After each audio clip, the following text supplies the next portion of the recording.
Salut à tous, merci d'écouter XX Minutes Rencontre, le podcast dans lequel mes invités se racontent à travers 5 morceaux de musique. Mon nom est Patrick, et dans l'épisode d'aujourd'hui, je rencontre Gaëtan Harem.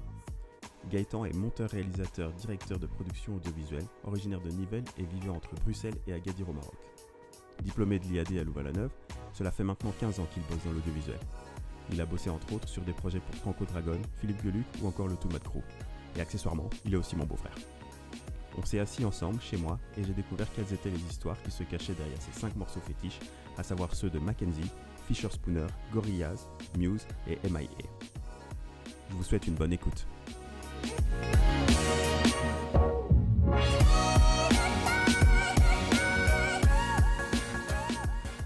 Salut Gaëtan. Salut. Salut Patrick. Un grand merci d'avoir accepté d'intervenir et de répondre à mes questions sur ce podcast. Ça me fait super plaisir d'avoir la famille dans le podcast. À directement. Direct. Hein. D'avoir la famille dans le podcast. Et du coup, j'ai la première question qui me vient à l'esprit là maintenant, c'est de savoir si faire l'exercice de me donner tes 5 morceaux favoris ou du moins ceux qui t'ont marqué ou ceux qui t'ont influencé, quoi que ce soit, est-ce que c'était un exercice facile pour toi? Ça n'a pas été, je vais pas dire ça n'a pas été ultra compliqué parce que de toute façon, il y a des morceaux qui te viennent tout de suite à l'esprit, en tout cas des groupes et des périodes. Après, choisir à l'intérieur des gens que tu aimes bien ou des morceaux qui les ont emportés,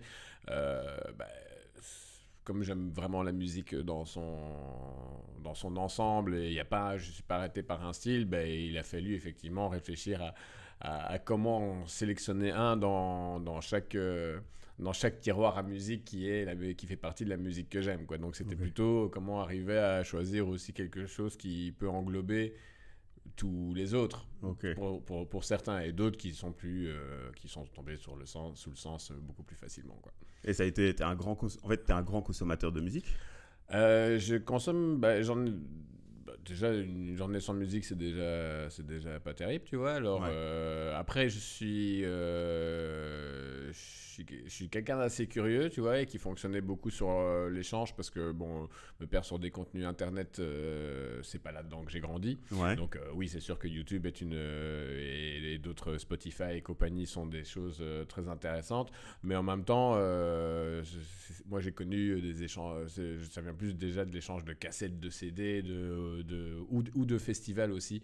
Les festivals où justement tu venais pour 2-3 grosses têtes d'affiche et finalement en fait tes coups de cœur c'est ce que tu as découvert à côté et finalement tu découvrais des personnes qui connaissent et qui te ramènent et voilà, et ainsi de suite. En tout cas c'est un contexte plutôt pas spécialement virtuel, en tout cas qui m'amène à la musique. T'allais directement consommer la musique là où elle se trouvait et pas aller la chercher, oui, puisque t'avais pas accès à internet du coup. Il y avait ça, et puis il y avait quand même pas mal de gens. Moi j'ai payé mes études en étant DJ, j'avais des potes qui faisaient ce boulot là aussi, donc on échangeait un peu nos playlists. Puis après il y a eu les premiers potes qui tentaient le scratch et qui tentaient de faire leur petit groupe de hip-hop ou de rock et ainsi de suite. Et même si je n'ai souvenir de personne qui est spécialement percé en tant que chanteur, mais on brassait en tout cas tout un tas de musique, et souvent certains sont maintenant plutôt devenus des ingénieurs du son pour des groupes et ainsi de suite, et c'est des gens qui s'intéressaient et que du coup nous on échange, voilà, tu me prêtes ta cassette, moi je te prête mon vinyle, tu me prêtes ton CD, et voilà, quoi. Et est-ce que maintenant la musique a encore une importance dans ta profession, enfin dans ton parcours professionnel ou dans... Dans mon parcours professionnel, très certainement, parce que même si moi je travaille plus dans le documentaire, en tout cas pour les films sur lesquels je travaille, donc je suis monteur avant tout, où je travaille en production. Alors je travaille parfois principalement à la commande sur le travail des autres, mais les travaux les films qui me restent, c'est des gens qui ont quand même réfléchi à un univers sonore, à une idée d'un soundtrack. Et quand je dis un soundtrack, c'est pas juste balancer une playlist simplement à l'intérieur du film, c'est utiliser la modeler, est-ce qu'on l'utilise avec un effet radio parce qu'on utilise cet effet radio, est-ce qu'on veut l'utiliser plein pot dans le film parce qu'on veut englober les gens dans ce que la musique à ce moment-là raconte. C'est quelque chose qui est sans arrêt en construction et que je trouve très intéressant justement. Enfin, en tout cas, on ne peut pas... Un morceau peut faire comprendre dans un récit très très vite quelque chose qu'il te faudrait peut-être 10 scènes à faire comprendre. Ouais, je vois très bien. Donc, y a, voilà, la musique, elle est à tout le monde et tout le monde... je connais personne qui n'aime pas la musique.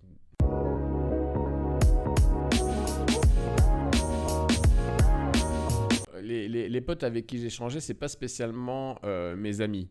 C'est-à-dire, c'est pas spécialement des gens que je voyais souvent ou avec qui on allait s'épancher sur nos histoires personnelles, ou c'est pas spécialement des gens qui étaient avec moi à l'école, mais c'était des gens qu'on se voyait plutôt de par le boulot, parce que déjà rien que pour le matos, c'était plus, il y avait pas non plus 150 boîtes dans la région qui fournissaient, donc on se croisait là-bas.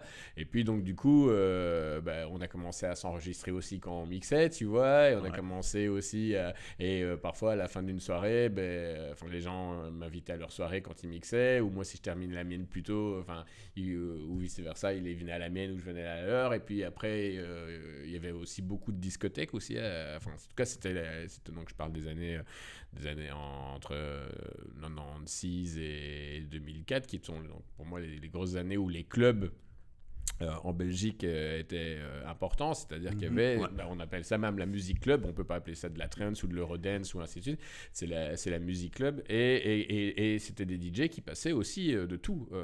Quand je dis des DJ, c'est pas comme aujourd'hui où les gens choisissent des lieux plus particuliers à une musique. On travaillait pour les soirées, comme on appelait les JAP à l'époque, c'était des soirées organisées chez des agriculteurs, et on vidait tout le hangar, mais dans ces soirées-là tu passais de tout. Et de tout, ça pouvait... certains vont dire, on passait du Claude François et du Michel Sardou et du Glaive des Connemara, très certainement. J'en ai passé aussi beaucoup, mais si tu savais bien regarder qui était dans la salle, en fait, de la bonne musique, pour moi, de Led Zeppelin à Rage Against the Machine, si on parle de rock, d'un Public Enemy à 50 Cent, et là je parle pour les dernières années où je mixais, c'était le truc de 50 Cent, et des choses plus rares, plus complexes et ainsi de suite, mais le bon son, ça reste le bon son, pour le peu que tu l'as mélangé, et en gros je connaissais pas trop des soirées avec un seul style, ce qui arrive de plus en plus. En tout cas, dans les soirées ou dans le spécialisé, voilà, parce que les gens se retrouvent plus proches d'un style, ainsi de suite. J'ai toujours aimé l'éclectisme, et même dans les festivals qu'on choisissait, moi j'adorais aller au Pukkelpop, parce que par exemple le Pukkelpop c'est des grosses têtes d'affiche et aussi des petits groupes, des groupes moyens et des groupes même locaux, et surtout tout style, parce que quand t'as moi j'aime pas les festivals qui sont des robinets à musique, et je ne critiquerai aucun festival qui pourrait en être un, mais je veux dire quand tu n'es que 100, je pourrais pas faire j'ai passé des très bonnes journées au Grass Pop par exemple, mais je pourrais pas faire tout le Grass Pop parce que du heavy metal pendant 4 jours. Je crois que le dernier concert, surtout si c'est un concert que j'aurais envie de voir, celui qui termine en général et fait souvent une grosse tête d'affiche, et quelqu'un pour lequel tu t'es déplacé, en tout cas la majorité des gens se sont déplacés, t'en profites même plus parce que t'en as tellement pris plein la tronche du même style que tu n'es plus prêt à en profiter, tu vois. Quand t'es un peu éclectique et que t'aimes, à mon avis, la musique variée, et que tu vas chercher un peu partout, que tu restes dans un endroit où il n'y a que le même style de musique qui passe, je peux comprendre totalement qu'à un moment donné on sature, quoi. Oui, pour tout, tu vois, j'ai même dans les films, en tout cas dans les films, j'ai mes périodes science-fiction, j'ai mes périodes polars, j'ai mes périodes de trucs, mais il y a un moment où t'en as marre de... Voilà, on pourrait parler des super-héros pour l'instant. Voilà, il y a un moment où, même si le film est bien, voilà, encore, quoi, tu vois.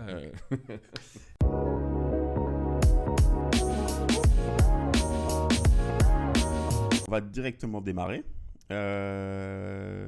avec le premier morceau le premier morceau de ta sélection. On va les prendre, ils sont dans l'ordre, hein. Tu me les as donnés dans l'ordre. Ouais. Donc le premier morceau qui est un morceau de 1995 qui s'appelle Without You. Et c'est de Mackenzie et Jessie. Donc Mackenzie, Without You. Ouais. On vient d'écouter Mackenzie featuring Jessie.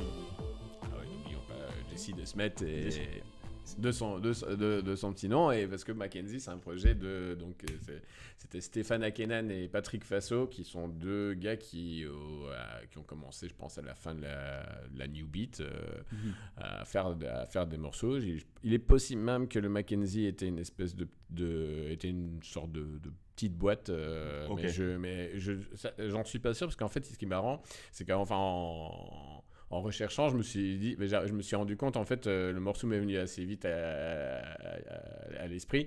Et après, je me suis dit, mais en fait, j'ai jamais même googlisé Mackenzie sur Google, pour voir ce que ça... Ouais, qu'est-ce que ça représente. Ça représente. Et en fait, il y a quasiment aucune info.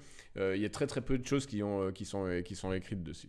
Mais pour moi, Mackenzie, je l'ai d'abord découvert dans une compile. Je sais plus si c'est La Bûche, Sherry Moon ou un truc comme ça. Enfin, en tout cas, à l'époque où ce qu'on pourrait appeler l'âge d'or des clubs en Belgique, okay. Où ils sortaient leur compile, et la première et la plus connue était sûrement la compilation, c'était Sherry Moon 2 qui avait fait qui avait été disque d'or, et c'était la première fois qu'une boîte éditait et le volume 2 de ces compilations, c'est la première fois qu'une compilation d'une discothèque était devenue disque d'or, et pas seulement en Belgique, mais c'était vendu vraiment ils n'en avaient pas fabriqué assez au départ, et donc ça a ouvert tout un tas de possibles, et finalement les gens à ce moment-là, en tout cas beaucoup de la scène de la musique électronique donnaient rendez-vous en Belgique. Parce que on n'est pas loin de l'Allemagne, on n'est pas loin de la Hollande. On est cette espèce de rond-point qui est au milieu près de tout le monde. Et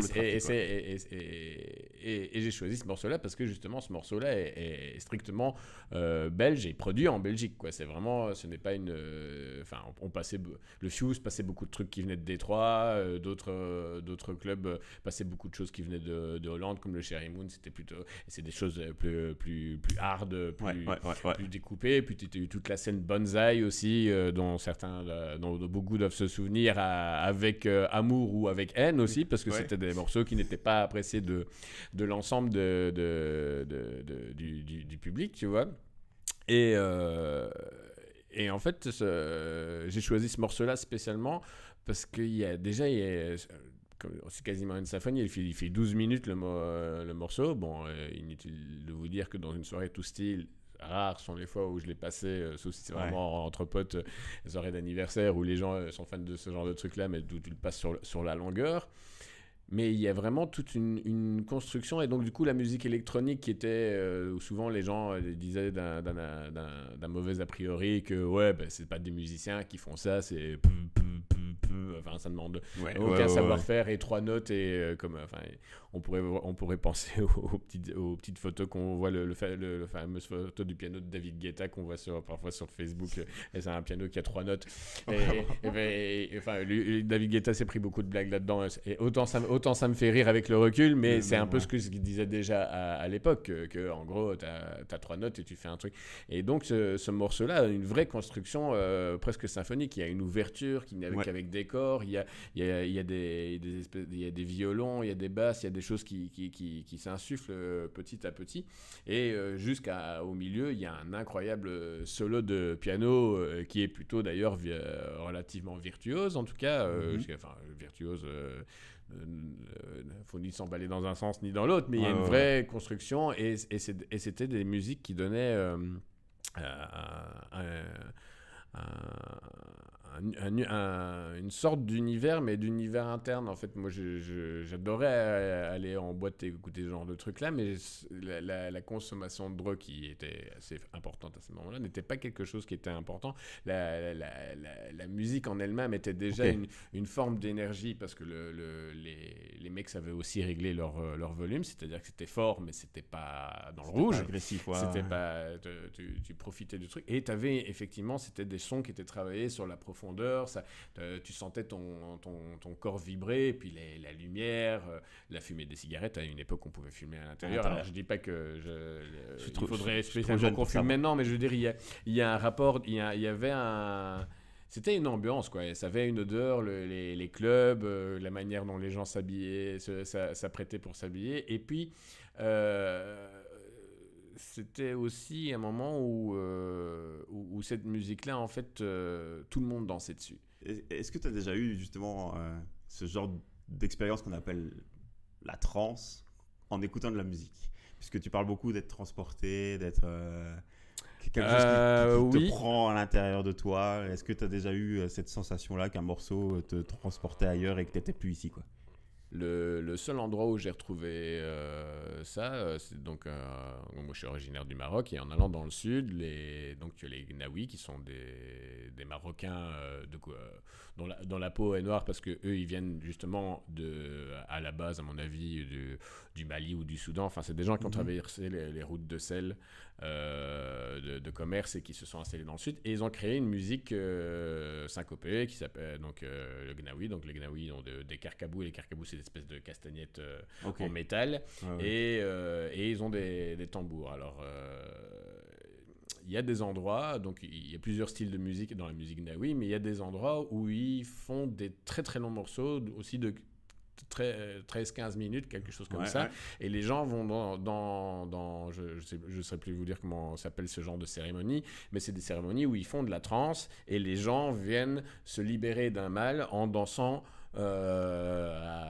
non-stop sur de la musique répétitive et ainsi de suite et ainsi de suite. Et en fait, ce qui est répétitif et qui dans l'oreille de certains peut sembler redondant, c'est parce que justement, il faut accepter cette répétition pour pouvoir rentrer dedans. Le but n'est pas juste de comment on la répète, mais de comment le son est fait et de pourquoi cette répétition impacte ton corps, parce que c'est plus du niveau de la vibration du coup. Et du coup, les gens parfois se mettent à hurler et à oublier et se purgent d'une certaine manière, vident tout le mal qu'il y avait en eux. Et je pense que les bonnes soirées dans les clubs qu'on faisait à cette époque-là, et beaucoup de gens venaient là-bas pour juste se purger, tu vois. Pour se vider la tête, pour se sortir, c'est hors de question d'aller s'enfermer c'est pas le genre aller s'enfermer dans une salle de sport, mais il y avait quand même de cette énergie il faut que quelque chose sorte. C'était pas le but, c'était pas qu'on devienne des danseurs ou qu'on prouve quelque chose aux autres. Le but, c'est qu'on soit là et qu'on vibre en même temps sur une musique qui est globale et qui bon, ici le style est celui-là, mais il y avait des morceaux qui avaient des consonances plus africaines, d'autres plus latines, plus machin, ainsi de suite dans la club musique, mais ça ne mettait personne dehors. Et je pense que je crois que si je la mets au début, c'est parce que dans la construction musicale, je pense qu'il faut que personne ne soit strictement dehors. Les gens ont le droit après de ne pas aimer, mais quand tu crées de la musique, exclure quelqu'un d'emblée de ta création, c'est de toute façon totalement con.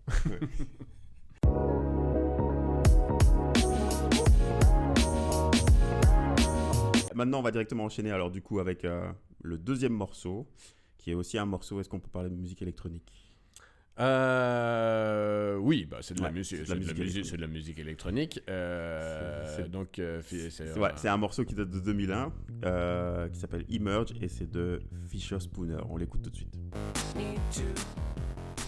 Voilà, c'était Fisher Spooner avec Emerge en 2001. Alors pourquoi ce morceau, Gaëtan? Alors c'est un peu la suite du premier, c'est-à-dire donc si on parle de Mackenzie, on va dire plutôt c'est la fin de mes études humanité. Et puis j'arrive donc je suis d'abord une première année à l'INRACI, puis j'arrive à l'IAD, et en fait on arrive dans une école artistique où on commence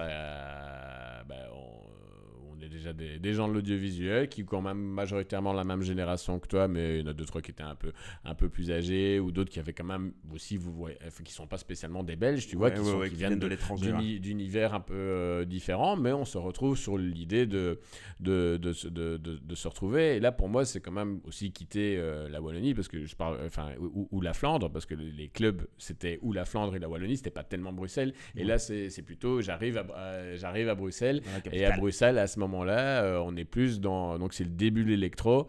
C'est aussi des soirées comme les soirées du gazon, c'est le recyclard, les soirées du gazon, c'était des soirées qui s'organisaient aussi un peu dans différents parcs. C'était au Parc Royal, ça a été un petit peu à gauche, à droite, c'était que de l'électro.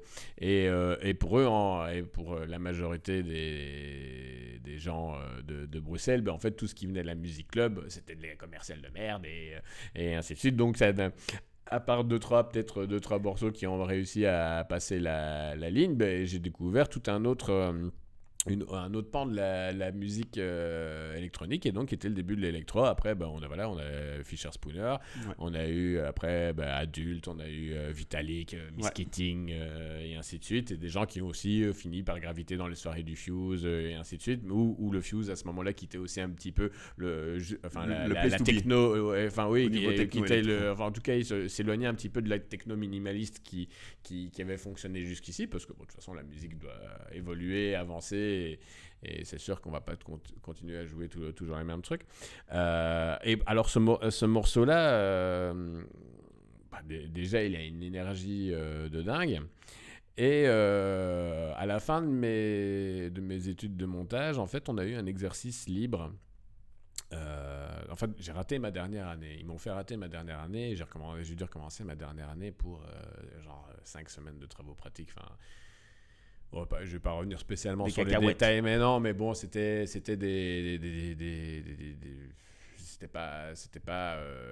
pour moi, c'était pas pertinent la manière dont les choses s'étaient terminées.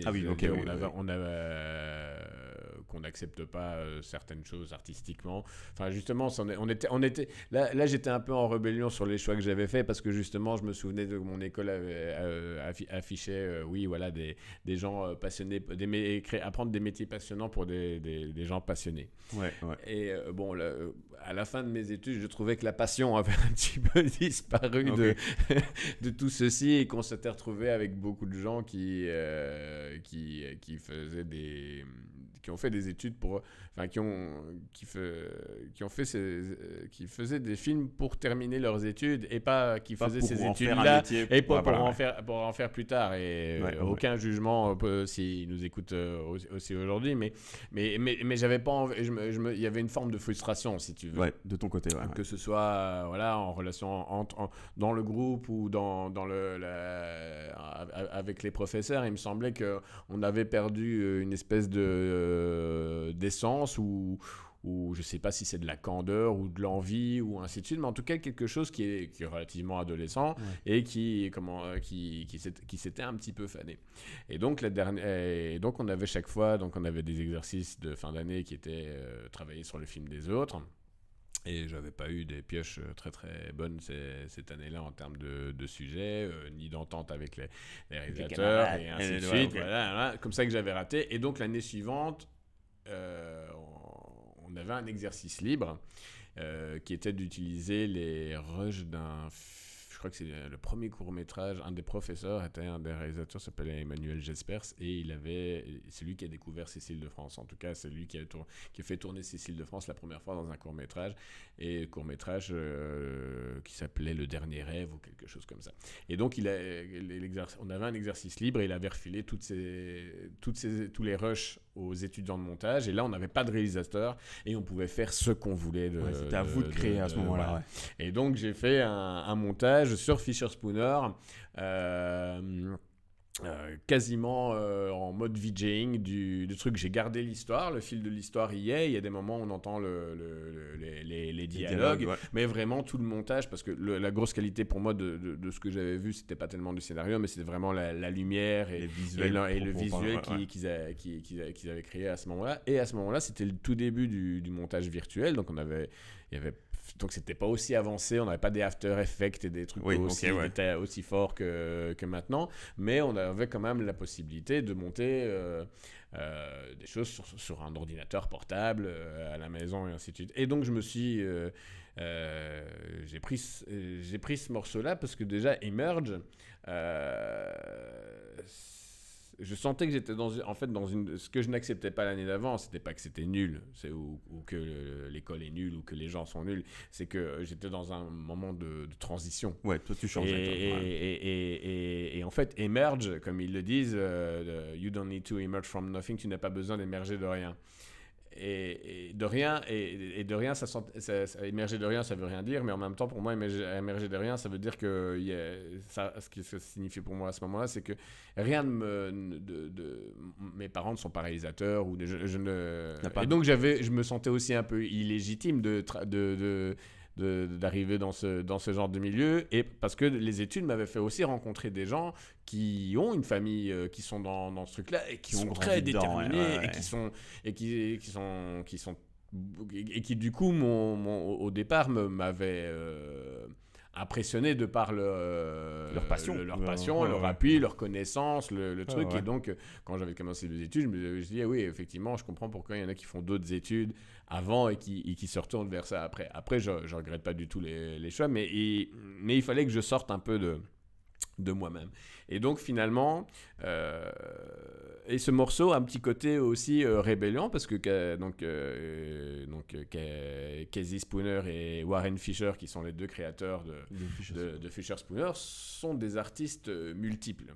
Ils font de la mode, ils font de la peinture, ils font même ils font plein de trucs. Et leurs shows sont très baroques, très, très mises en scène, très 100% sans complexe. Et donc, dans une période de ma vie où je me sentais un peu frustré si tu veux, de ne pas être dans quelque chose d'aussi créatif que ça. C'est-à-dire, finalement, on a travaillé sur des films qu'on a voulu monter bien sage du début à la fin parce qu'on veut que notre professeur nous donne une bonne note, parce que ce qu'on veut surtout, c'est de réussir, tu vois, et qu'on oublie un petit peu ce qu'on avait exprimé. Et donc, pour moi, il y avait une forme de rébellion.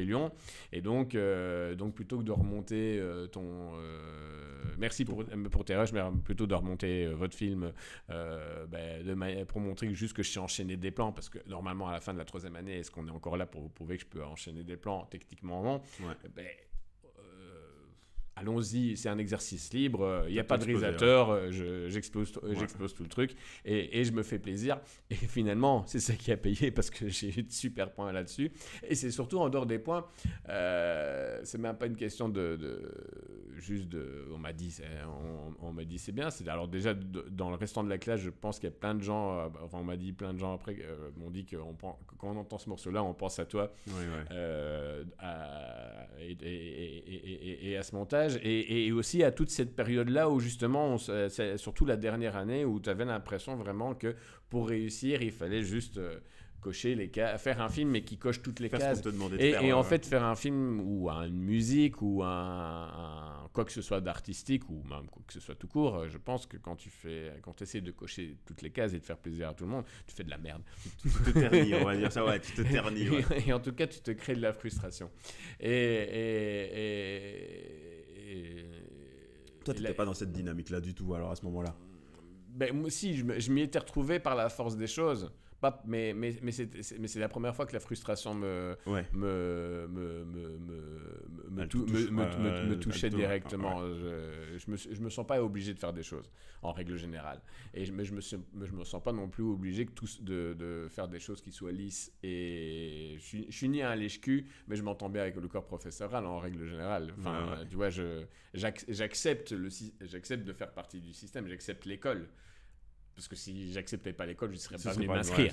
Tu vois, je suis pragmatique sur ce point de vue-là. Mais comme du coup, tout ça m'avait un petit peu gavé sur cette histoire de faire des choses comme on l'a toujours fait, parce que comme on l'a toujours fait comme ça, il fallait toujours le faire comme ça. Et donc, ça, ça ne te permet pas d'avancer. Et moi, j'avais besoin d'avancer à ce moment-là. Et j'avais aussi besoin un peu de dire merde, parce que je pense que si je me suis laissé aller jusqu'à une situation de frustration, c'est parce que je me suis tué. Parce qu'à ce moment-là, si je l'avais ouvert, je me suis dit, parce que si je savais qu'à ce moment-là, si je l'avais ouvert, j'aurais juste élevé ma voix, j'aurais pas élevé mes mots. Et finalement, placer ce truc-là, c'était pas dire à tout le monde allez vous faire foutre, les professeurs, je fais ce que je veux avec votre matière, parce que je vais pas le rebelle, c'est un exercice libre. Ouais. Mais quand même, de pousser un peu le truc plus haut. De pousser le truc un peu plus loin. Les professeurs, je sais que forcément la musique électronique, surtout l'électro dans ce genre-là, ça doit vous passer bien au-dessus de la tête. Mais mélangé à l'intérieur du truc, j'ai fait un pas vers eux, et j'ai montré qu'il y avait un moyen de trouver un truc. Et que le fait de montrer qu'on a aussi une manière de faire et une place, c'était pas spécialement avoir de l'ego mal placé. Il fallait arriver. Enfin, le but de mes études, pour moi, en audiovisuel, c'est d'arriver à être pertinent. Ok, ouais. Voilà. Et la seule manière dont les choses sont arrivées pertinentes, c'est parce que avec le visuel, avec l'ensemble des choses, ce truc-là est devenu pertinent. Ruer dans les brancards ou dire qu'on a été frustré et d'envoyer tout le monde chier, ce n'est pas pertinent, tu vois. Et à ce moment-là, il fallait que j'étais pas capable de le dire avec des mots. Donc, j'ai compacté tout mon savoir-faire, tout ce que j'ai appris pendant l'école et tout ce que je connaissais de mon travail de DJ sur la musique et ainsi de suite, en termes de rythmique et ainsi de suite, pour le compresser et en faire un seul truc qui allait juste me soulager et me permettre de quitter les études en me disant sans rancune.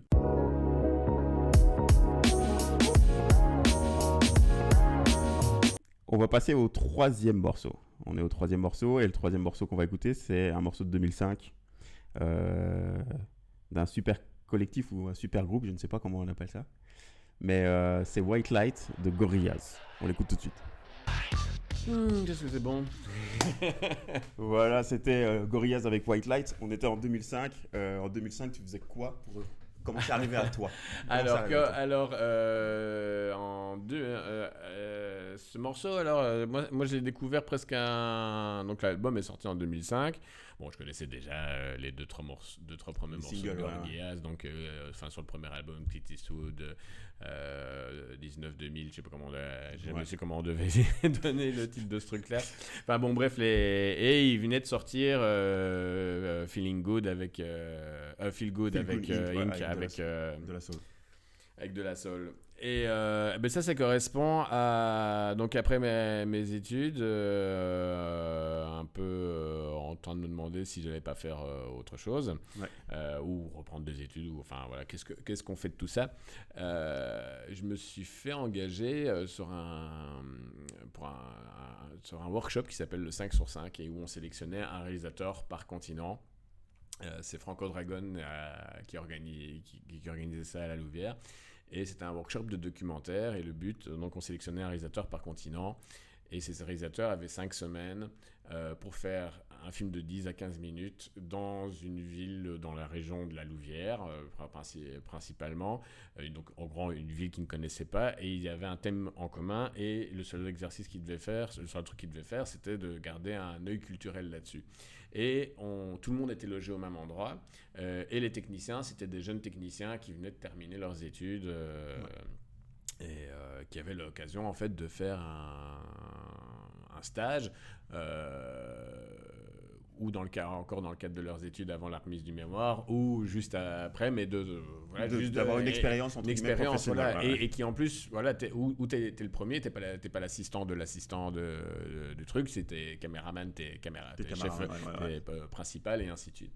Et ça m'avait motivé déjà le fait qu'il y ait 5 nationalités différentes, que quasiment tout le monde vive au même endroit et ainsi de suite. Bon, moi j'ai fait des mouvements de jeunesse aussi, donc ça ressemblait à un camp, ça ressemblait à une auberge espagnole, ça ressemblait à quelque chose qui était aussi totalement du coup en dehors de l'école, tu vois, de la petite part de frustration que je te parlais, ou en tout cas qui était commune à tout le monde, qui était de est-ce qu'on doit faire un autre film personnel ou est-ce qu'on doit faire un film pour plaire au professeur et avoir des bons points et passer. Là pour le coup ici il y avait plus de l'académisme n'était pas là, et en plus on avait l'occasion de travailler avec des gens qui n'étaient pas du tout venus de notre manière à faire, donc c'était une belle manière de casser les choses. Et donc je suis arrivé d'abord en tant que monteur. Écoute, après 3 jours, je me suis trouvé comme un poisson dans l'eau, à trouver même, on faisait des projections aussi de films chaque semaine on passait un film qui venait d'un continent qui était déjà terminé, un documentaire complet terminé, et on faisait des soirées, donc il y avait un truc un peu événementiel, c'est un événement de ville, tout le monde habitait ensemble, c'est pas de chaperon, pas de machin, pas de ci, pas de là, donc de la création, des rencontres, et en gros voilà, et rentrons là-dedans et voyons ce que ça donne.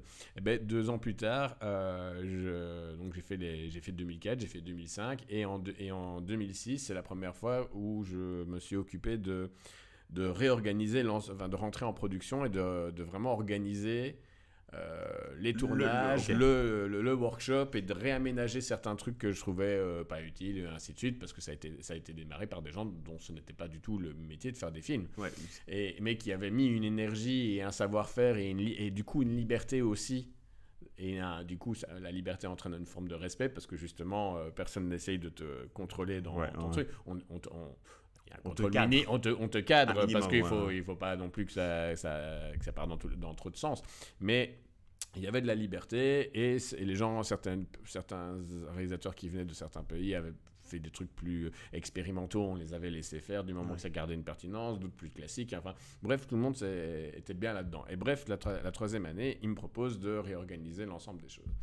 Et donc, en gros, surtout le planning, et 2-3 partenariats, et comment on travaille pour faire 5 films en parallèle.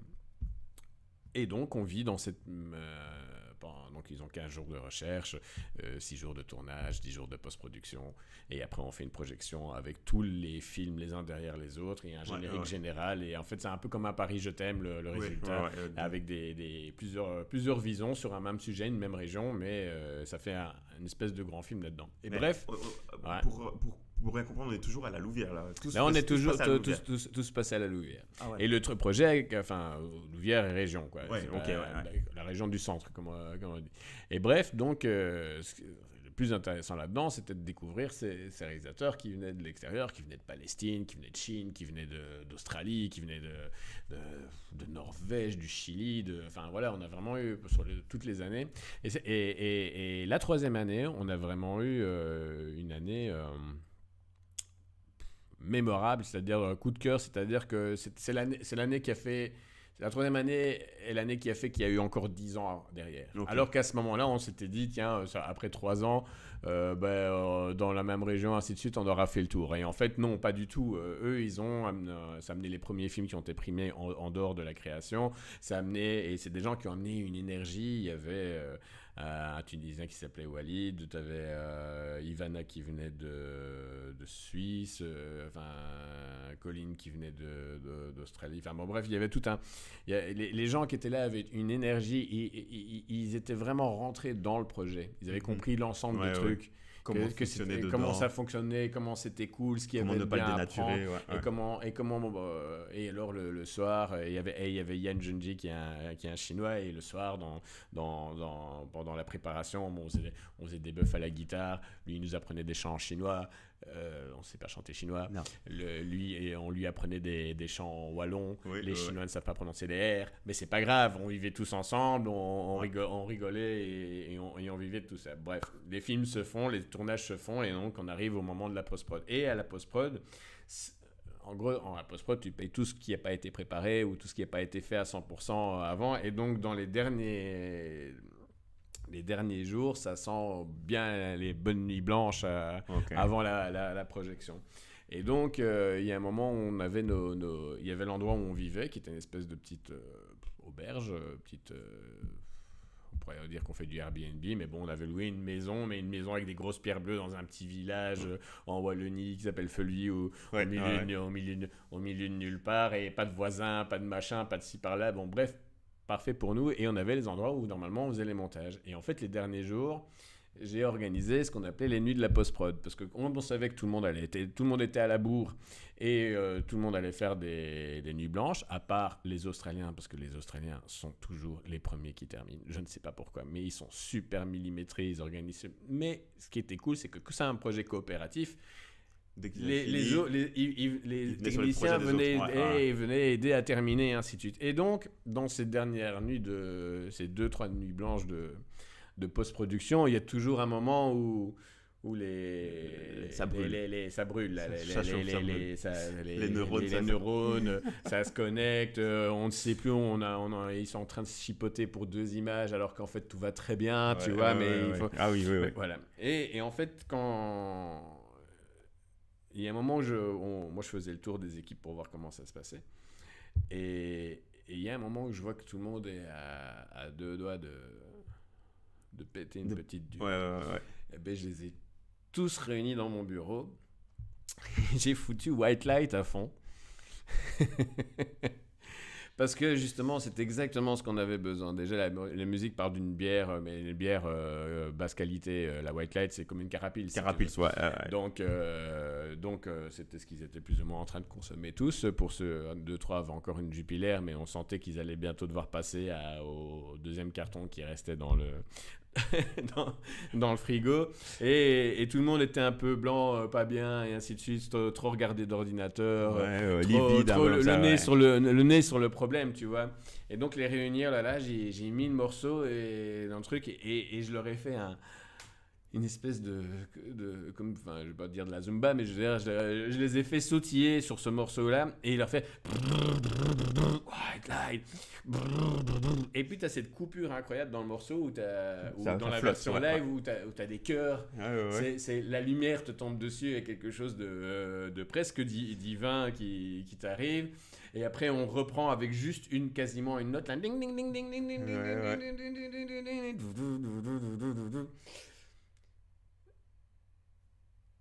Ça leur a vidé la tête, tout le monde a terminé son truc en 3 ou 4 heures, tu vois. Ce qu'ils avaient à faire aujourd'hui, il restait encore 2 jours avant, parce qu'il y avait terminé les films, il faut terminer les films, après il faut les envoyer au mixage, et puis il faut synchroniser, et après il y avait toute la partie habillage et interfilm, et ainsi de suite. Et donc, en fait, c'est devenu et à partir de cette année-là, c'est devenu un rituel. Il y a un moment dans la nuit de la post-prod, parce qu'il y a des techniciens moi, je suis resté 13 ans, mais il y a des techniciens qui m'ont suivi 1 ou 2 années, tu vois. Et en fait, finalement, cette histoire de White Light, qui est quasiment une White Night, hein, parce que c'est de ça que ça parle concrètement, c'était devenu la playlist de la soirée la plus chiante, où à ce moment-là, en plus, les ordinateurs étaient en transition, début d'HD, fin de SD, fin dans une transition un peu particulière, et où on adore regarder des barres de chargement, tu vois, et ça plante à 99%, ça plante jamais à 2%, ce genre de conneries. Donc tous ces pétages de plomb et ainsi de suite, White Light était une espèce de défouloir, et je pense comme Damon Albarn a dû au moment se dire ouais, je fais un morceau, rien à foutre, je peux m'enregistrer, je me fais un kiff, et voilà, parce que quand tu regardes en plus toutes les chansons de Damon Days, qui pour moi est un des meilleurs albums qui a été produit dans les années 2000, si pas le meilleur, parce qu'il y a vraiment de tout. Et Gorillaz est quelque chose aussi d'audiovisuel et quelque chose de multiculturel. Et j'étais en plein dedans. Ok. Et donc, il correspondait à ça. Et en même temps, sans grand discours. Et tout le monde a déjà été bourré. Et tout le monde a déjà été perdu. Et tout le monde, à un moment, s'est retrouvé avec cette espèce de musique, lumière divine qui te tombe sur la tête et qui te dit « Eureka !» En fait, en enlevant un peu mon nez de ma copie, je retrouve la pêche et la créativité grâce au groupe. Et en même temps...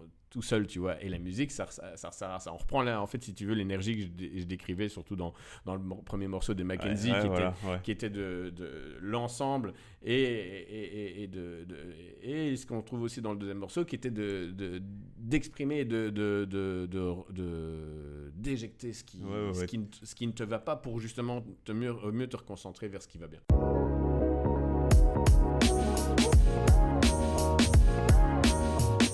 On passe maintenant au 4e morceau. Le 4e morceau, c'est un groupe, je vais directement le dire, c'est Muse.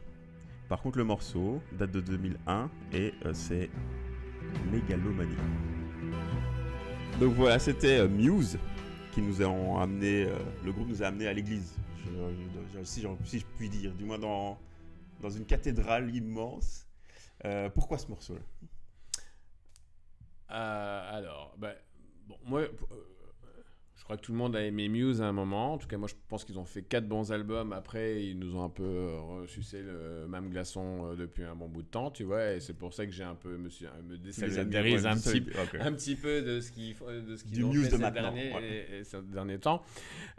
Et c'est un morceau... alors... Si on parle d'ordre de musique, il est plus vieux que le morceau de Gorillaz. Mais j'y suis revenu en 2009, après que je sois... donc je suis retourné au Maroc, donc au pays... Ce que tu fais souvent, retourner au Maroc, je crois. Maintenant, oui, mais à ce moment-là, je venais de commencer à y retourner. Je me suis marié avec une fille que je connaissais là-bas depuis bien longtemps. Ma vie a un peu changé à ce moment-là. En gros, le truc, c'est j'ai quitté... pour certains, j'ai quitté la Belgique. Et je dis pour certains... j'ai pas de nom à donner, j'ai pas déjà parce que ce serait totalement con, mais parce que je suis toujours pas certain de est-ce que c'est la... Bon, c'est arrivé en même temps, si tu veux, à l'arrivée de Facebook. Ouais. Les deux sont arrivés en parallèle. Ouais. Et donc, il y avait quelque chose qui était de se montrer au moment où je suis retourné au Maroc, parce que c'est ma truc d'origine et que finalement, ça se portait... les choses se faisaient que je pouvais y retourner maintenant. J'avais le temps, j'avais travaillé suffisamment avant, j'avais un peu d'argent, donc j'avais le temps de quitter ma vie ici pendant un certain temps. J'y allais aussi parce que ma grand-mère était malade et ainsi de suite. Bon, ça, c'est le contexte dans lequel je suis parti, mais ça aurait pu être un autre. Ouais. Retourner aux sources, je crois que j'y serais de toute façon retourné. Ce morceau, j'ai commencé à l'écouter quand je suis revenu 1 ou 2 ans après, que je suis vraiment revenu là où j'ai grandi et c'est pas revenir en arrière ni au début, mais c'était un moment de transition où j'avais dû repasser de là où justement le premier morceau avait été important, si tu veux. Ouais. Et le seul truc qu'il y avait en plus maintenant, c'était les réseaux sociaux. Qui, en fait, moi qui venais de faire des milliers de kilomètres pour retrouver des gens qui sont de mon sang et découvrir d'où je venais, et justement, donc qui viennent du Maroc, qui sont musulmans, qui ont une vie dans laquelle je n'ai pas grandi, que j'ai connu un peu parce qu'on allait en vacances et ainsi de suite, mais dans laquelle je n'avais pas grandi. Donc, moi qui revenais d'avoir fait des milliers de kilomètres pour découvrir quelque chose qui m'est très proche et qui, en plus, m'avait, en dehors de la famille, le style de vie, les musiciens que j'ai rencontrés, les gens avec qui ont fait que finalement j'y reviens souvent et je continue à faire des projets avec eux et ainsi de suite. C'est parce que j'ai retrouvé quasiment la même chose que ce qu'il y avait ici. Le temps que je revienne, tout était devenu de la façade, ou en tout cas on était en train d'essayer il y avait ce côté pratique de Facebook, genre moi je peux avoir effectivement du coup des nouvelles assez facilement de ce qui se passe au Maroc, chose qui n'était pas le cas avant. Il fallait téléphoner. Téléphoner, tu calculais bien ce que tu avais à dire, puisque ça coûtait cher. Donc, voilà, les petits accents qui reprennent l'origine. Donc, la rechute, il fallait être straight to the point. Et straight to the point avec des Marocains, c'est pas facile. Donc, forcément, ça coûtait super cher de communiquer. Et donc, là, cet outil un peu bizarre qui ressemblait pour moi, je vais te le dire, à une bonne nouvelle pour les longues distances et un truc qui ressemblait à copains d'antan, là, aux copains de collège, je sais pas tout quoi à la fin. Mais qui ça, c'était les premiers sites. Mais ça, c'est la génération. Je tiens à préciser aux auditeurs que c'est la génération avant moi, les copains d'antan. Mais dans ma découverte de Facebook, moi qui ai très bien vécu sans, quand il est arrivé, et j'avais 26, 27 ans, en tout cas qui commençait vraiment à être utilisé, il y avait ces deux facettes-là. Et alors, ce qui est marrant, c'est qu'autant ça a créé un pont avec les gens qui étaient loin, et ça a créé un fossé avec les gens qui étaient près. Mais comment au tout début, qu'est-ce qui a fait que ce soit ce morceau-là, tu as décidé de comprendre ce morceau-là? Qu'est-ce qu'il y a? Ah, mais c'est un ensemble. Moi, j'ai des images quand je l'écoute très vite.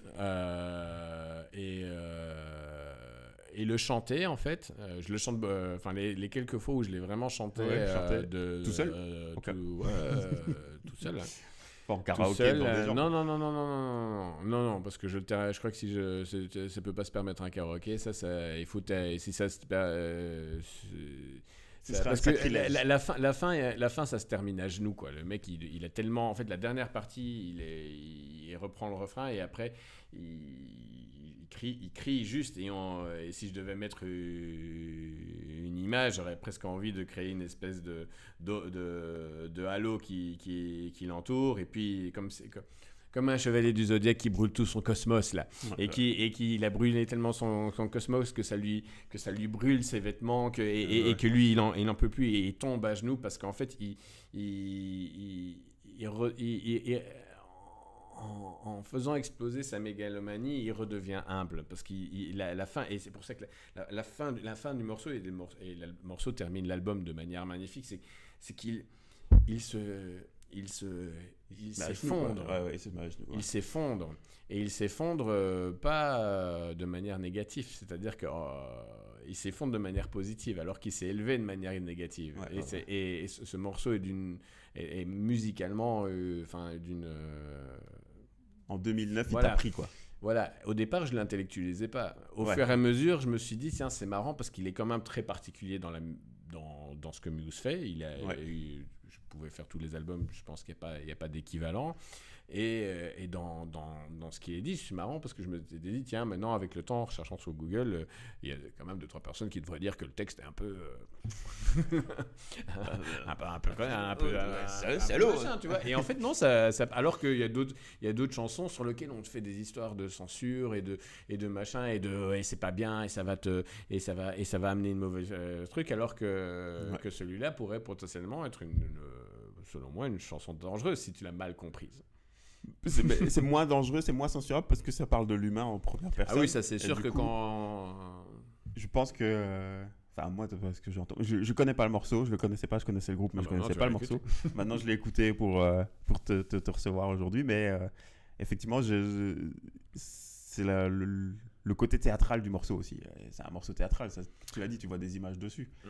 C'est presque un opéra, mais ça reste, c'est un requiem. Ce que je connais du requiem, moi, en dehors de la terminologie musicale, c'est Mozart. Et Mozart, les requiems de Mozart, c'était fait pour être joué sur scène, tu vois. Il y a quelque chose de théâtral, il y a quelque chose de shakespearien aussi dans ce qui est raconté. Mais il y a quelque chose de très contemporain qui est justement... d'une certaine manière, il te dit pète pas plus haut que ton cul sauf qu'il le dit d'une manière très très très très bien, très très très très élaborée, tu vois. Et en même temps, s'il y a des moments où tu trouves que tu es fier de toi, c'est pas grave. Être fier de soi, c'est important aussi. Ouais. Mais être fier de soi, c'est pas au détriment des autres. Tu vois ce que je veux dire? C'est pas écraser les autres. Voilà, la mégalomanie, on a tous besoin d'un moment où on se sent mégalo. On ne peut pas s'oublier soi-même, parce que si on s'oublie soi-même, forcément, tout ce qu'on va faire par la suite, de bien ou de mal, va être biaisé. Et il y a la frustration qui va s'en suivre. Ouais. Puisqu'on ne se reconnaîtra pas dans ce qu'on aura fait. Exactement. Et je pense que la majorité des choses négatives qui arrivent dans le monde aujourd'hui arrivent beaucoup plus par frustration que par méchanceté.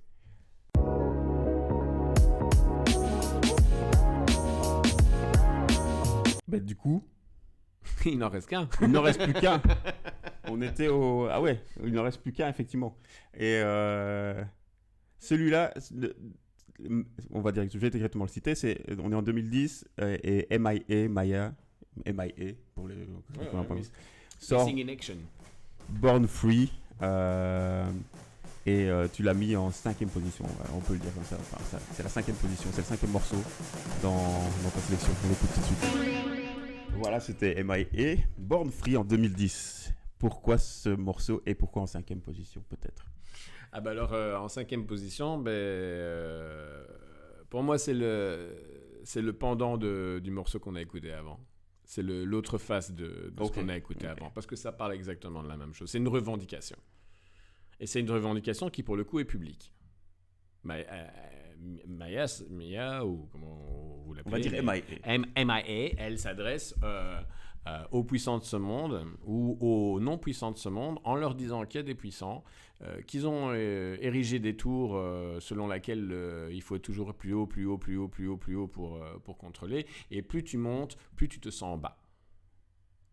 Parce que ça fait partie de la même chose. Il y a un moment où, quand tu montes juste pour monter, tu te mens à toi-même. Okay. Ça, c'est ce qu'elle dit, ça. En gros, ouais. Sur l'ensemble. Ce qu'elle veut faire passer comme message. Et en même temps, dans l'ensemble de sa carrière. Exactement. Ouais. Et après,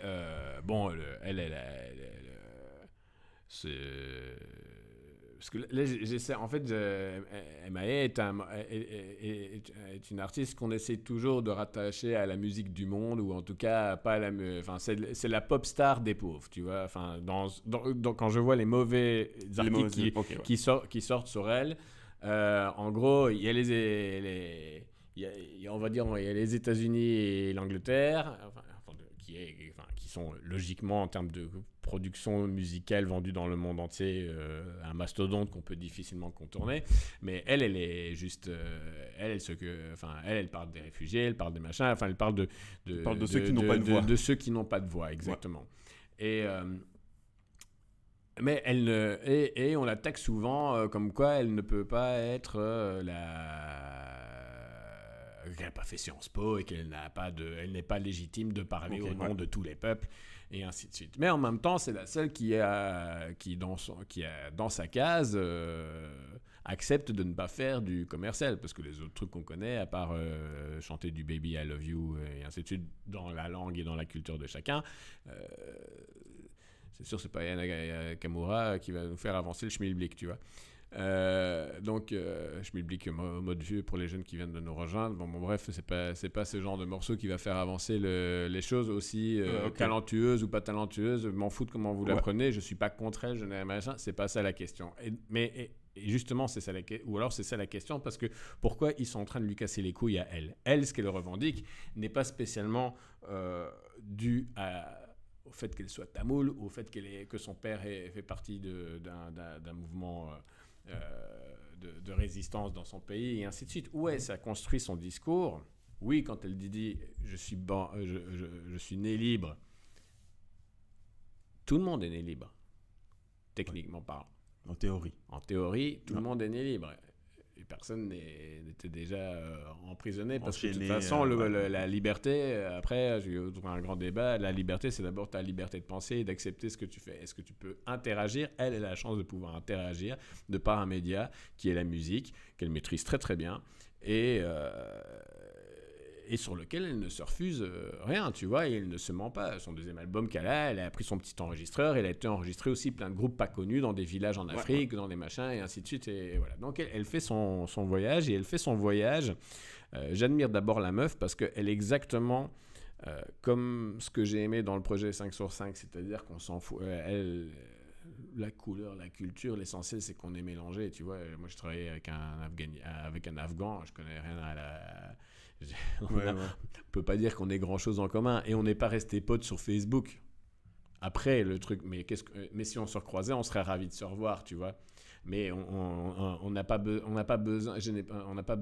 la connexion, on l'a avec les humains, et a priori tout le monde vient de cette même planète, et l'ensemble des morceaux dont elle parle, qu'elle crée, ne parle que de ça. Et Gorillaz aussi, qui le réunit la manière d'une autre manière. Sauf qu'elle est plus dans la revendication. Damon Albarn, il revendique des trucs, mais il est dans une forme de mélancolie de ce qui était avant, et à un moment, il faudrait peut-être un peu freiner 2-3 trucs, tout en n'oubliant pas, avec une certaine manière, en prouvant de par A plus B que son groupe ne fonctionne que parce qu'il y a de la multiculturalité, il y a des gens qui viennent de partout, et ainsi de suite. Et lui, ils les font à l'intérieur de son univers, dans un groupe virtuel qui est Gorillaz. Et ça, c'est tout un concept, tout un travail. Elle, son concept n'est pas du tout le même. Elle est plus frontale.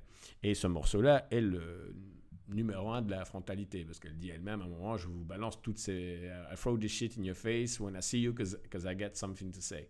Donc, je t'en balance tout ça à la gueule aujourd'hui, parce que j'ai quelque chose à dire. Où justement elle s'adresse aux puissants qui ont l'air de dire que tous ces petits likes et toutes ces petites personnes qui pensent, ou qui pensent bien, ou qui se trouvent bien pensants, ou qui machin, ou ainsi de suite, et qui disent qu'on ne devrait pas faire comme ça, ne sont rien, parce qu'ils n'ont pas de pouvoir. lui donner raison, c'est de n'interagir, encore une fois, que sur des réseaux sociaux.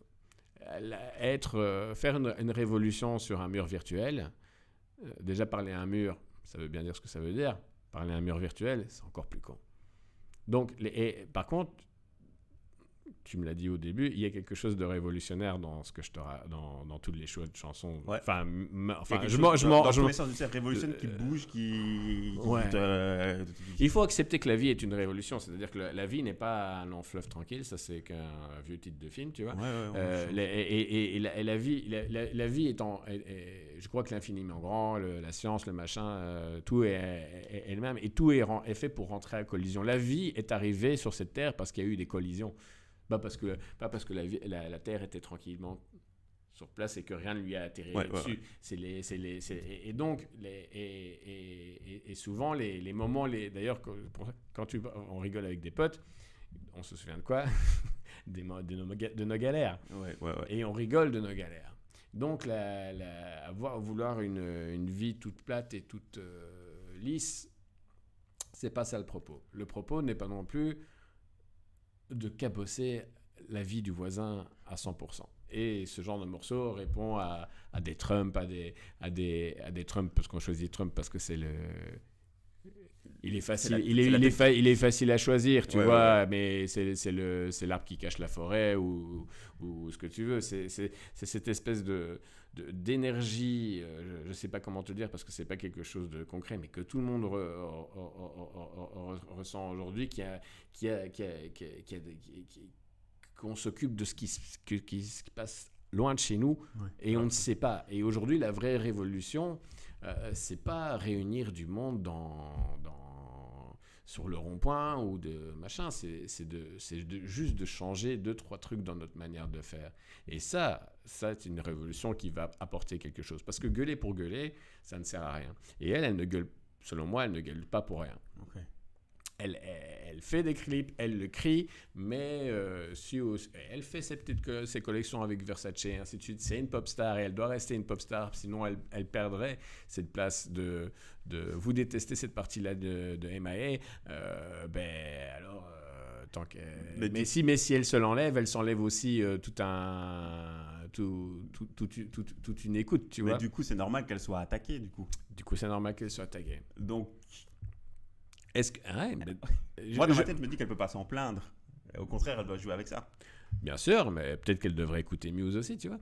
La question de ces deux chansons-là est toujours de quelque chose qui est entre toi et toi-même, tu vois. Elle vient de lui, il parle de quelque chose de totalement personnel, et elle parle de quelque chose où elle se prend le porte-parole. Et je pense qu'on peut aimer les deux chansons ou les deux artistes d'une manière ou d'une autre, et on peut et on va leur reprocher exactement leur qualité. Ouais, ça c'est vrai. Comme n'importe qui que vous soyez, quoi que vous fassiez, on vous reprochera toujours ce que vous avez fait de bien et on vous reprochera toujours ce que vous avez fait de mal. Ou ce que vous n'avez pas fait, et ainsi de suite. Donc bref, c'est pour ça que ces deux choix de chansons ne sont pas, et ce que je raconte, je suis pas là pour apprendre quelque chose à vos auditeurs ou apprendre quelque chose, mais montrer que la musique que je trouve la plus pertinente et qui raconte quelque chose de l'époque dans laquelle on vit, pour moi une bonne musique ou un bon film raconte quelque chose ou laisse quelque chose qui est impalpable mais qui fait qu'il est partie de cette époque. Je connais plein de potes par exemple qui n'aiment pas Mackenzie par exemple, mais quand ils entendent le morceau, les images leur reviennent à l'époque parce qu'eux ils n'aimaient pas spécialement ce morceau-là, mais tout leur est revenu la nostalgie de ce que ça apporte. Et je pense que la musique est le meilleur legs qu'on puisse laisser, tu vois, parce que justement elle se réfléchit et la manière dont moi je prends le morceau ne sera pas du tout la même manière dont toi tu le prendras. Tout à fait. Et peut-être que dans 10 ans, par exemple, MIA, qui est la revendication Born Free qu'on a ressorti un petit peu au moment de la Syrie, des réfugiés et ainsi de suite. Il a repris la recrudescence. Bon, elle a créé Borders, mais la revendication forte dans le défoulement, c'est Born Free est quelque chose qui tabasse beaucoup plus. On est entre le Beastie Boys, le Prodigy. Enfin, c'est presque du. Est-ce que c'est du rock? Est-ce que c'est la musique électro? Mais c'est un truc qui tabasse, quoi. C'est du brainwashing, comme on dit. Mais c'est pas du brainwashing sur le fond. C'est le style qui est le brainwashing. C'est pas Maya essaye pas de te faire un lavage de cerveau. Tu vois, elle est en train de te dire que de toute façon, il faut pas se mentir à soi-même parce que plus on essaie de monter haut, plus on se trouve seul. Et si on se trouve seul, on se referme de nouveau sur soi-même. Et si on referme de nouveau sur soi-même, on devient égoïste et donc on est prêt à se détacher de plus en plus du groupe. Okay. Ce qui est aussi entraîne de nouveau un problème de cercle vicieux. Tu vois, ces deux chansons parlent d'un cercle vicieux si tu le prends mal. Ouais. Et si tu le prends de manière frontale, la mégalomanie, c'est pas bien d'être mégalo. Et c'est pas bien, et comme ce n'est pas non plus super bien d'être altermonde réaliste. Par contre, dans une discussion de tous les jours, si tu as l'air d'être que tu parles, ouais, mais il faut aider les autres, faut machin, ainsi de suite, ça passera beaucoup mieux que si tu te dis, ah bah non, moi c'est ma gueule en premier, tiens. Elles sont antagonistes. Par contre, dans la vie de tous les jours, tout le monde préférait que sa fille épouse un gars qui se soit bien occupé de ses fesses, un minimum, pour qu'un hurluberlu qui veut aller sauver la planète et qui finalement n'en fout pas une. Donc là, c'est mon côté sarcastique dont je te parlais tout à l'heure. Mais le sarcasme est là pour faire avancer les choses. Tu vois, et ce genre d'œuvre est aussi important que le dictateur de Chaplin, si tu veux. Okay. Chaplin n'imite pas Hitler parce qu'il le trouve cool. Chaplin imite Hitler pour défoncer quelque chose. Et si tu n'as pas les codes ou si tu n'as pas ouvert ton esprit à essayer d'aller voir plus loin, tu peux rester borné. Heureusement que Chaplin n'a pas sorti ce film-là quand il y avait des smartphones et compagnie, parce que les likes auraient chauffé sa première, tu vois. Et les commentaires de merde auraient chauffé son truc aussi. Donc, il aurait fait le buzz, comme on dit. Les gens disent que les artistes aujourd'hui, soi-disant, ne veulent plus dire de trucs. Ben, c'est peut-être que vous écoutez la mauvaise radio ou que votre puits de musique est le mauvais. Peut-être que vous devriez recommencer à vous échanger des cassettes et des vinyles comme on le faisait à l'époque que je décrivais. Ouais. Et quand je dis échanger, ça peut être échanger des liens YouTube, tu vois. Je veux dire, dans le sens où je ne suis pas rétrograde. Ça refaire son éducation, quoi. Là, il ne faut pas remettre toutes vos musiques d'aujourd'hui sur une cassette et vous les changer. Ce n'est pas ça que je dis. Non, il faut refaire l'éducation. C'est le message derrière, entre guillemets, c'est refaire l'éducation musicale. Aller voir ce qui s'est passé avant, voir ce qui était intéressant dans ce qui s'est passé avant. Et voir ce qui se fait maintenant qui est à peu près sur la même lignée, quoi. Exactement. Et comme le dit et Born Free, vous êtes nés libres. Et pour moi, vous êtes tous libres. Donc si ce que vous voyez ne vous convient pas, plutôt que de balancer que ça c'est naze, arrêtez de cliquer dessus. Et passez sur quelque chose qui vous convient mieux. Voilà. Et une fois que ça va passer, ben, ça ne peut que se décanter dans ce sens-là. Et c'est en ça que là, il faut être... ne pas être révolutionnaire, c'est ne pas accepter la vie. Mais révolutionnaire, c'est pas faire table rase. Les gens ont souvent l'impression que quand on parle de faire la révolution écologique, par exemple, c'est comme s'il faudrait retourner dans les cavernes et faire notre tambouille avec nos... non, c'est pas du tout ça. Il faut arrêter à un certain moment. Et se remettre en question. Et se remettre en question. Et voilà. Et repartir sur de nouvelles bases qui sont un peu plus saines. Et normalement, et en plus, en Belgique, en tout cas, on vit dans des pays qui pour l'instant, en termes je veux dire, on a toutes les chances en termes d'éducation, d'accès à l'école, d'accès à l'information. Ouais. Et Internet est un accès à l'information, pas à la désinformation. Et il y a plus de désinformation aujourd'hui qui traîne parce que c'est juste l'endroit où vous allez le chercher. Si vous allez le chercher sur le mur de votre Facebook, juste l'information, ça n'ira pas. La musique, si vous allez juste la chercher dans le premier robinet qui vous sort de la musique, c'est pas bon. Quand vous ouvrez un robinet d'eau, quand l'eau a l'air noire, vous ne la buvez pas. Idem. Et vous êtes libre de le faire, il n'y a personne qui vous empêche de le faire. Et donc la révolution aussi, et moi je vous dis ça à vous, je me le dis à moi tous les jours, tu vois, qu'il y a un moment aussi, s'il y a un truc qui ne me plaît pas et qui ne me convient pas, la seule personne que je dois arriver à convaincre, c'est moi. Ouais. Et pas dans un point de vue mégalomane pour dire que je suis moi plus important que les autres. Mais si je n'ai pas réussi pour moi, comment je peux être un bon passeur, comment je peux être un bon enseignant si ça n'a déjà pas marché pour moi.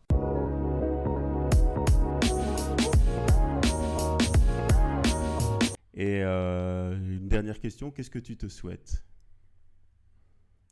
Qu'est-ce que je me souhaite? Qu'est-ce que tu te souhaites? Ce que je me souhaite, c'est de faire la paix avec la chanson 4 et d'embrasser un peu mieux la chanson 5. Donc faire la paix avec Muse enfin faire la paix avec moi-même grâce à Muse et continuer à avancer sur cette réflexion qui est encore brouillonne, mais voilà, en fait, elle n'est pas brouillonne, mais ça ne doit plus être une réflexion. Maintenant, il faut que je un mode de vie, quoi. Ça doit être. Il faut que je l'assimile, parce que les discussions qu'on a eues sur les deux dernières, elles me crispent encore un peu. Ouais, ça se sent. Et elles me crispent par envie. Pas par énervement ou par revanche. C'est pas négatif, quoi. C'est pas négatif. Mais voilà. Et c'est pour ça qu'on parlait de Emerge dans un moment qui était un moment de transition. Et aujourd'hui, j'en ai 38, presque 39. Et donc, je vous disais en rigolant tout à l'heure, j'ai pas fait ma crise de la quarantaine. Et je suppose une question de crise de quarantaine, parce que je sais même pas ce que ça veut dire. J'ai pas envie de m'acheter un coupé sport ni de draguer des blondes, si c'est ça que ça veut dire la crise de la quarantaine. Mais je sais que je suis dans un moment de transition. Voilà. Une nouvelle phase de transition. Une nouvelle phase de transition. Parce qu'il y en a déjà eu, et il y en aura encore un paquet d'autres.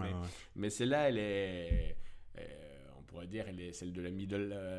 aussi loin qu'on peut... On va pas la nommer, Non, on va pas la nommer, mais je veux dire, elle est là. Et comme dans tous ces moments de transition, en fait, il y a un bagage un peu moche qu'il faut laisser derrière. Ok, ouais. Et sauf que je l'ai pas encore très bien... voilà. T'es en plein dedans dans la transition. Voilà, quand j'aurai... Et je crois qu'il y a un moment, c'est même pas moi qui vais le choisir, c'est lui qui va... Il y aura un caillou sur la route et ça va faire tomber la valise derrière, tu vois. Et là, je me serai libéré de ce truc-là. Et du coup, moi, je reviendrai alors du coup avec des nouvelles questions, des nouvelles chansons. Parce que là, à mon avis, il y aura des perturbations dans ces 5 morceaux. Donc, rendez-vous après la phase. Ah bah, il y aura... Non, la phase suivante, il y aura 10 morceaux et puis c'est tout. Moi, je les garde, ceux-là. Ben voilà. Gaëtan, un grand merci à toi. Et bonne continuation en tout cas. Merci à toi et merci pour l'invitation. Pas de soucis. Et longue vie à de XX minutes. Merci beaucoup. Allez, à la prochaine.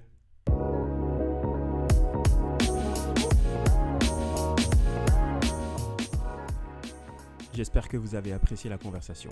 N'hésitez pas à commenter, partager ou liker l'épisode sur Facebook. Vous pouvez écouter les 5 morceaux de Gaëtan dans leur intégralité dans la playlist musicale que je lui ai consacrée, qui est disponible sur Spotify et sur YouTube. Et retrouvez XX Minutes sur Facebook, Spotify, YouTube pour plus de rencontres et encore plus de musique. Je vous donne rendez-vous au prochain épisode. Bye.